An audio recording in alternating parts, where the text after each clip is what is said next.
Hi and welcome back. Today I have an abstract watercolor spread for you and a review on these lovely brand new Paul Rubens watercolors. It's the first time that I can test the Paul Rubens artist grade watercolors. I have worked with the metallics from them in the past, but normal watercolors I only tested their student grade paints, which I will link up in the video description, the videos for those. And this box is packaged so beautiful, just like the metallic watercolors, the pearlescent ones. It comes in this lovely box with that beautiful pink tin. I really like it. And I believe there should also be a black tin available for those who don't love pink. The paints themselves come wrapped in a piece of paper, and there is the name and the number of the color on that paper, but unfortunately it is not on the pan itself. So it would be a bit difficult to refill. Maybe even I am working a lot with watercolors, so I usually know which paint is what, but it's easier to have a number or the name printed on the pan itself. So that's not the case. I have unwrapped all the colors and now I'm going to swatch them.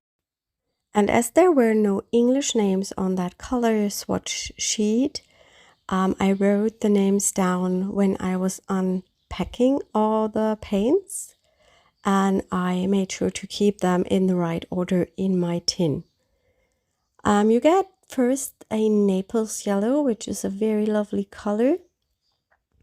It has a little bit of a granulation to it. The next is the lemon yellow. And then we have a cadmium yellow. A lot of the paints are single pigments. For example, the lemon yellow is PY3, the cadmium yellow is PY35. Next was the cadmium yellow deep, which is PY65. Next is cadmium orange, which is PO62. Then we have a cadmium red, which is PR108. Another super lovely color is perylene maroon, which is very granulating and super lovely. It is PR179. We have a quinacridone rose, which is PV19, a quinacridone maroon, which is PV42, a lovely dioxazine violet, which is PV23, and indigo, which is a mixture of different pigments, a French blue, which is PV29 and very granulating. So I think this should be the ultramarine blue. I don't have the pigments in mind which colors these are.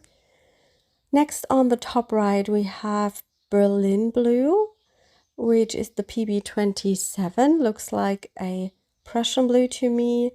The Dalo blue.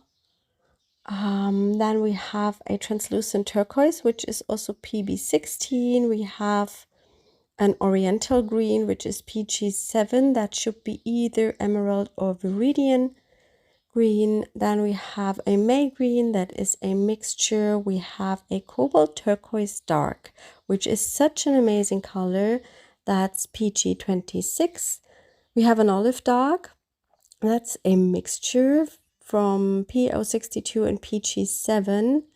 And that's a really lovely color as well. Then we have an earth yellow that's also single pigment, PY42. And we have a burnt sienna, a Venetian red, also single pigment, a burnt umber, and an ivory black. There are a lot of beautiful granulating colors in here. That's what I really enjoy and love. And I will give you a photo of this swatch chart and of other experiments I make over on my blog today.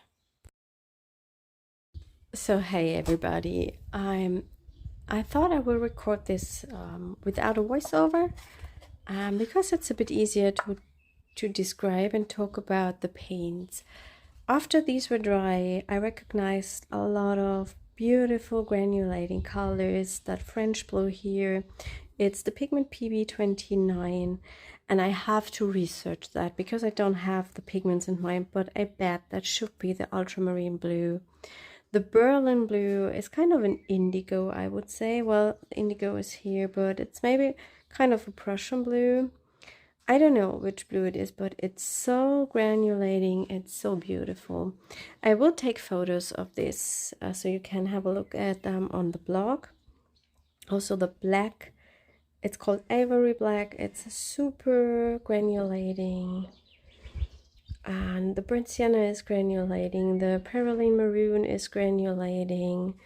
And also that raw umber has a bit of granulation, that olive dark, especially that cobalt turquoise dark. Excuse me, I have to close my window. Also that oriental green, which looks to me like an emerald green or a viridian. Not sure, it's the PG7 pigment. I bet a lot of you know which pigment is which color. The translucent turquoise, also very granulating. They are gorgeous. I was pretty amazed of these colors. I already told you that, I think, but I have never painted with a artist grade Paul Rubens paint. I tried a lot of their student grades with which I was always happy, and I think they are a good paint to start with. But these are amazing, and the granulating colors are so beautiful, and you can take so much out of this box because you can mix so many lovely colors. I already tried a little bit of mixing here.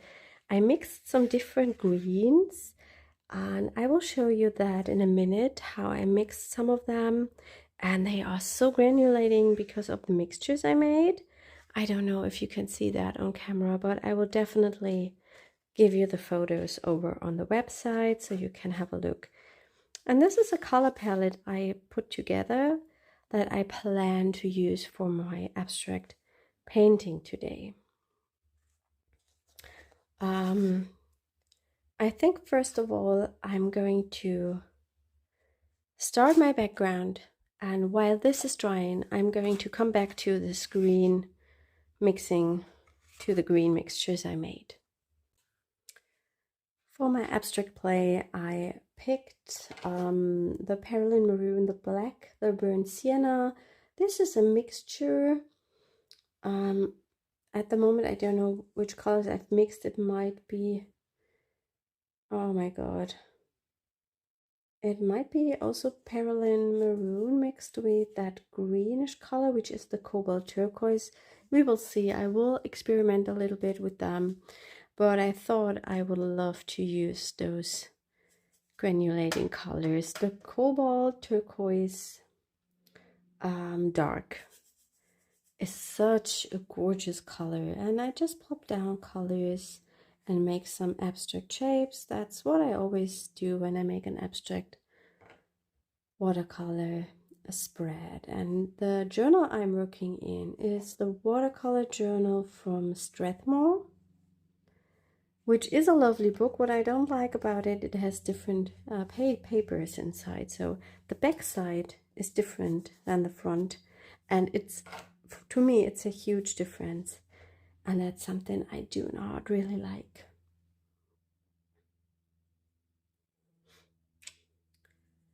Let's try what happens when you mix that in. Yeah, that gives you that violet neutral color, which is beautiful, and it's so nice how it granulates, especially on this paper.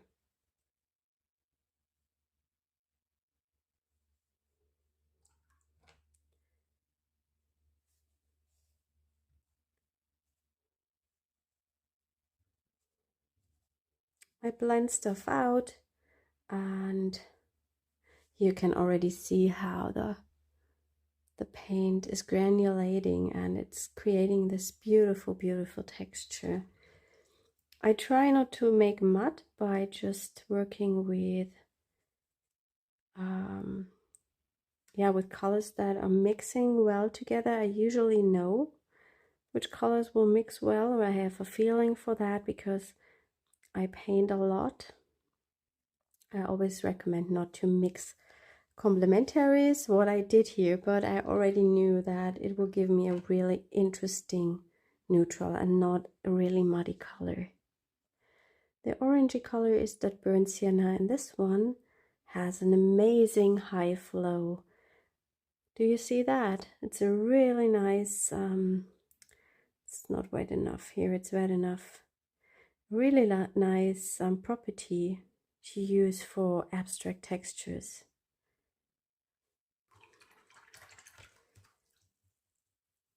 I remember, I think that the indigo also was quite, had quite a high flow, which should be this color here. Let's see what happens.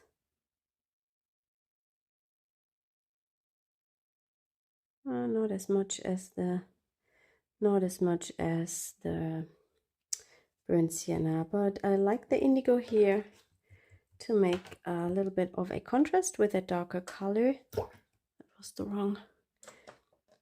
I'm going to mix it a little bit darker with the black, and as I told you already, the black is granulating and it's perfect to mix with all the colors to get some granulating tones.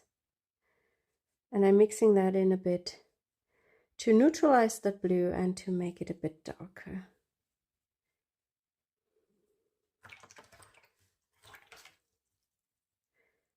I don't want to overdo it on this spread. I like to keep it loose and vibrant by having a lot of white space and not so many layers on my page.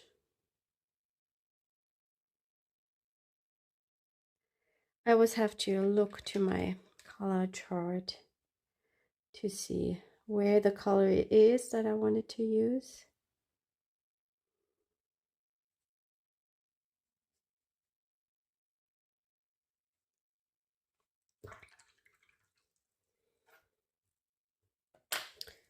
I'm switching to a bit of a smaller brush, and I just make some marks here. I don't mind if some areas are still wet.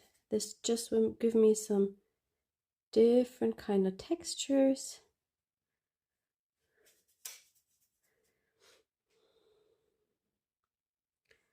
As I said, I tend to overwork that abstract stuff, especially when I have so much fun playing with the paints, and sometimes I can't stop. I will use that effect again with the high flow here because I think it's so lovely.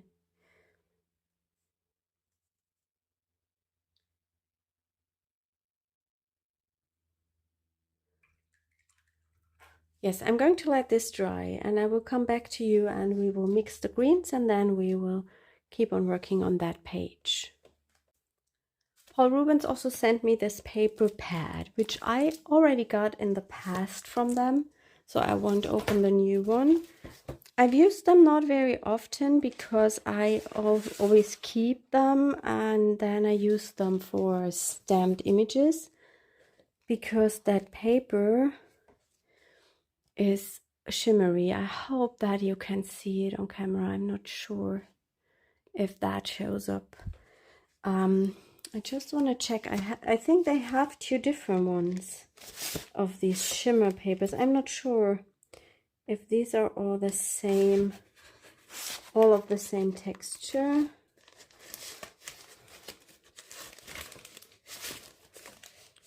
Yes, it looks like it's the same. Because I think I also got one with a blue packaging. I'm not sure if it's different. I will link that up also in the description. Now let's mix some greens. And the first green I made yesterday or the day before was with a lemon yellow here and with that granulating black.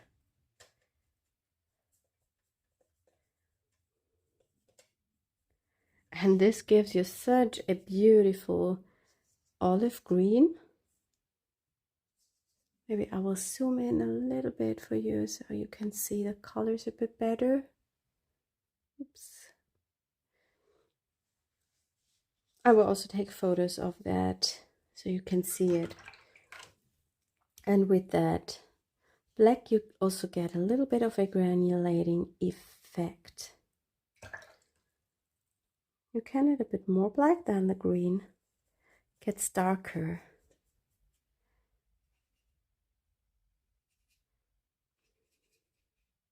And that's such a beautiful, beautiful green and a super easy way to mix a green. I think we often think we have to mix blue and yellow to make green, but often blue and yellow mixtures turn out quite gray and not so beautiful, or some turn out quite like a not so natural green. And working with black and yellow is it's such a difference, and it's so beautiful. You can make an olive green shade in every shades, light to dark, with just these two colors. What you now can do, this is a warmer kind of green. I recommend using the ultramarine blue because it's also granulating. I'm just checking that I'm using the right color, yes. By the way, that's called French blue. I always forget that. And I'm coming back in with a little bit more of the yellow. And there you get more cold blue, green. It's a bit like the earth green, which is one of my favorite colors to use in my sketchbook for drawing. It's kind of a neutral color, but it is green. Another way with this palette to mix green is using that granulating cobalt turquoise, which is such a pretty color on its own. I would just add it purely to this paper so you can see how this works and how granulating it gets. And now the first opportunity you have, you can mix this with the ultramarine blue to get a really interesting bluish turquoise color.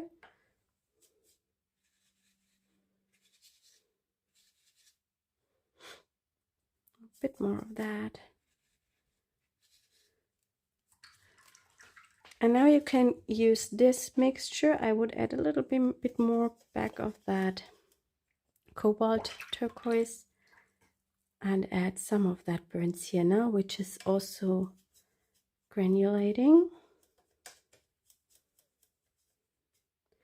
And you will get another beautiful neutral green.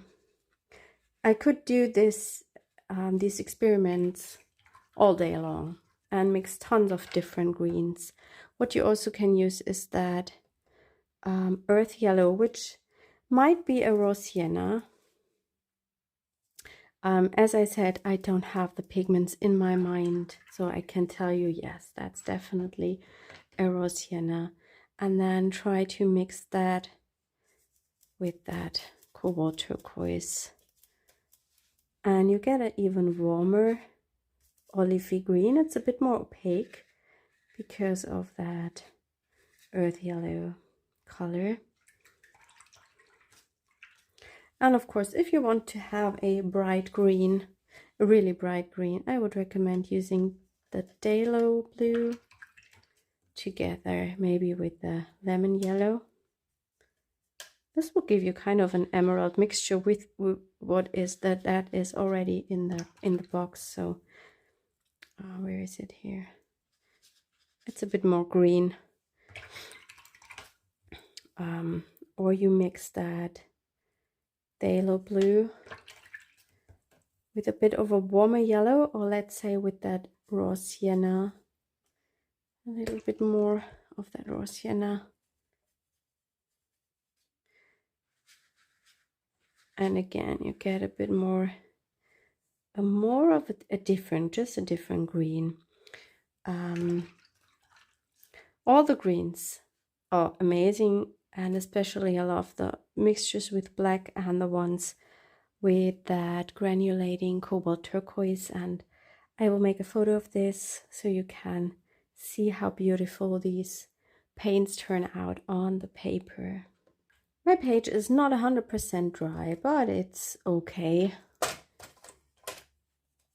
And I just want to go in, bring in another layer with a bit of fun and abstract texture. I thought I would use that fern brush I have just to make some shapes on my page, like so. It's a really nice way of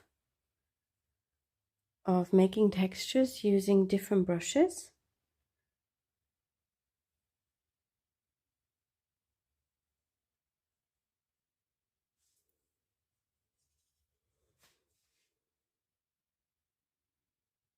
And you can also create some kind of interesting patterns with this brush.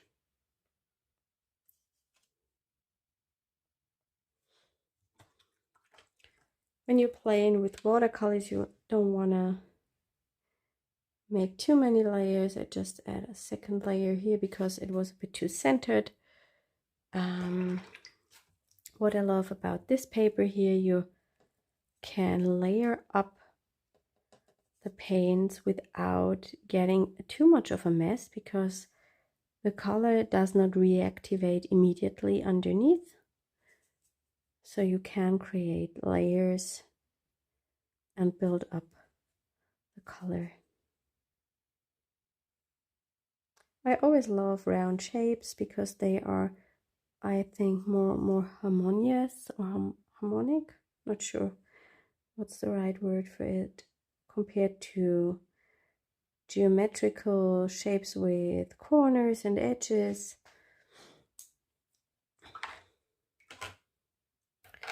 And what I'm doing here, I'm staying with the warmer colors, because when you work with kind of complementaries, what I did here with orange and blue and red and green, you don't want to have that balanced, because then it starts to look a bit boring. You want to have one color to be a bit more dominant, and I like to have the orangey reds to be my dominant colors on this spread. It's quite different for me talking and painting at the same time. I find it's a bit hard because I cannot dive deep into the painting at this moment. So I prefer doing a voiceover. And where was that indigo? It was here. I'm mixing the indigo with that cobalt turquoise and bring some shapes in here. Now I forgot what I wanted to say. I'm not able to enjoy the process as much as I do it without talking. Okay. I think I'm happy with that. I would not add many layers, just a little bit of mark making once this is dry, and then we will finish up this spread. I am back at the page. It's completely dry, and what I wanted to do is I want to add some interest with a stamp to the background, and I'm using also the watercolors as kind of a stamping ink. And I just go over the stamp with the paint. It's not about getting a super good stamped image. It's more about getting some really interesting textures in it that you would normally not get with a brush. And also, if you do the writing with your hands, it will just turn out different. And I really like that. I think that looks so nice and pretty. It's not readable, but it gives you really nice interest that's completely different to the things you can do with your brush. I will add a little bit more here to that burnt sienna area, just some touches, and also here in this area.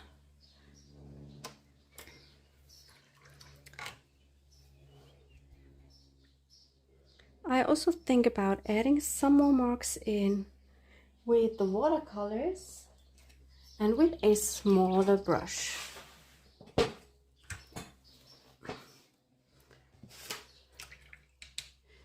I'm going for that indigo again, and I use it not very thin. I use it almost directly from the pan with just a bit of water to make some marks and textures. And that's also a fun way to make marks, experimenting with different brushes. But I think I mentioned this before in the video. It's just I had a break from the page to let it dry, so sometimes I can't remember what I've already told you and what not.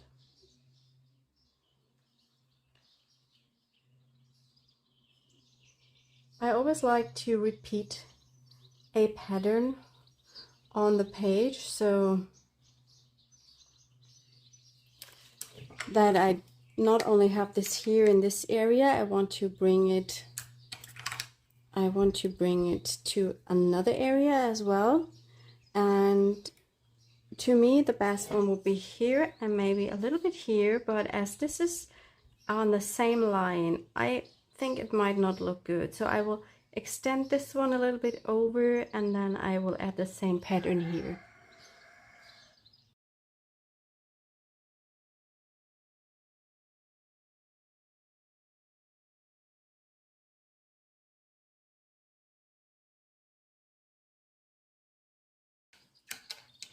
Yes, I think that's quite lovely. I also think about adding maybe some more texture with that perylene maroon color, the reddish color. I'm just not sure if I want to make marks with my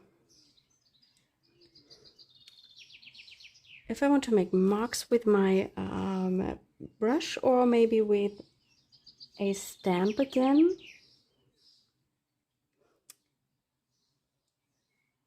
Or maybe I just leave it and draw a botanical here into the middle. I think that could also be a really nice focal image for this spread.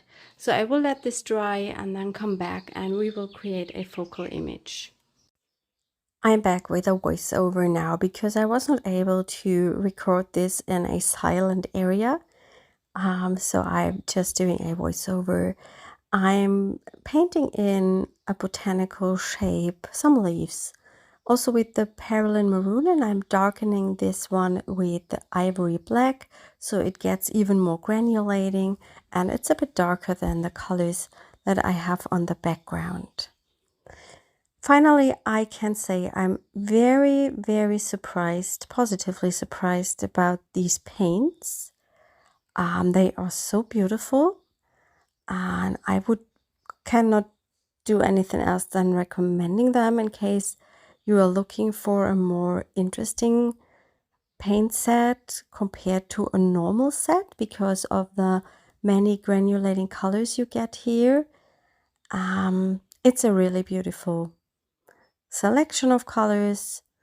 The quality seems absolutely fine to me. I really enjoyed playing with them, and I will give you a discount code if possible, and then it will be in the video description. There is also a link to the paints in my description. Also the brushes I think are from Paul Rubens. I got them for Christmas, I believe. I will link those up if I can find them, because I really enjoy working with them. They are super lovely, especially for these botanical shapes and also just for some loose painting. As I said in the beginning, I will make photos and put these onto the blog post, and that's linked in the video description, and you can have a closer look on the paints and how they look once they are dry. I'm going to speed that part up a little bit because the video is already quite long.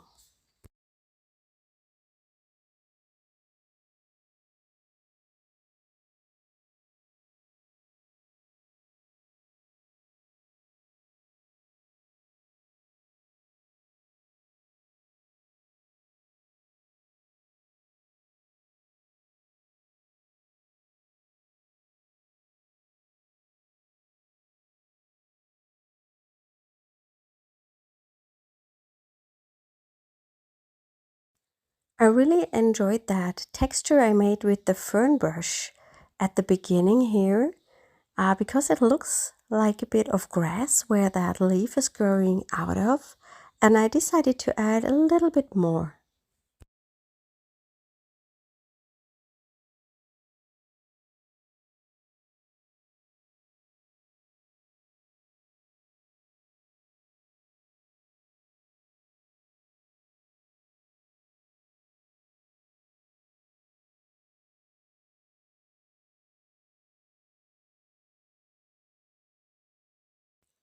Yeah, that was my video for today. I hope you enjoyed it and you are inspired, and maybe you grab your watercolors and play a little bit now.